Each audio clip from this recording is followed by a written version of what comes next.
उसके 3 दिन बाद गांव में अचानक से एक बड़ी सी राशन की दुकान खुलती है। वो भी 500 रुपये किलो चावल से उसके कीमत आसमां छू रहे थे। दुकान के मालिक का नाम था लखन। लखन के पास 50 से 100 बोरियां राशन। गांव वाले अपना और अपने बच्चे की भूख मिटाने के लिए इतना महंगा 500-100 रुपये किलो चावल तक लाइन लगाकर ले रहे थे। 1-2 आदमी आते और लखन को 5-10 हजार देकर एक बोरी चावल की लेकर अपने घर ले जाते। ऐसा करते करते लखन करोड़पति बन चुका था। उसके लिए पैसा हाथ का मेल। उसका एक कहना था, लेना है तो ले, वरना निकल। कुछ दिन बाद सबका चहीता राई स्टार की एंट्री ढोलकपुर में बाइक से होती है। ढोलकपुर उसके नानी का गांव था। वह 1.5 साल बाद यहाँ पर आया था। वह बाइक से उतर के उसने लखन की दुकान को देखा, जहाँ पर बोरियों की डीक थी, और उसने गाँव वालों पर नजर घुमाई, जो इस राशन को लेने के लिए लंबी भीड़ लगाए हुए थे। कल तक तो यहाँ पर कोई राशन की दुकान नहीं थी, और तो और गांव के लोग 500 रुपए किलो से राशन क्यों ले रहे हैं? मुझे पता करना होगा। ये पता करने के लिए राई स्टार लाइन की तरफ जाने लगा और उसको लाइन में उसको चाचा दिखे।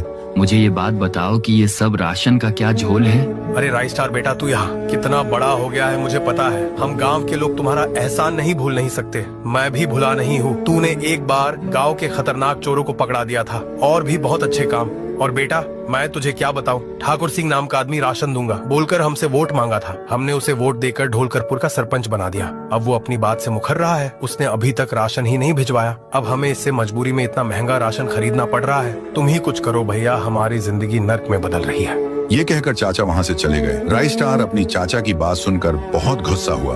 वो फिर अपने बाइक की ओर बढ़ के बैठ गया, और वो कहीं तो जाने लगता है। वो बड़े गुस्से में था। राई स्टार बाइक को तेज भगाते हुए ठाकुर सिंह के बंगलों पर आता है। सामने बाइक रुकाकर ठाकुर सिंह के सामने आके उसे गुस्से से कहता है, तो तुम ही हो ढोलकपुर के नए सरपंच। दिखने से तो अच्छे इंसान लगते हो, पर तुम्हारे से ये उम्मीद नहीं थी। तुमने ढोलकपुर के लोगों का दिल दुखाया है। तुमने राशन के नाम पर ढोलकपुर वासी से वोट मांगा, और अब सरपंच बन गए तो मुखर रहे हो। अपनी जबान संभाल कर बात करो। हाँ, मैंने कहा था ढोलकपुर वासियों से कि तुम मुझे वोट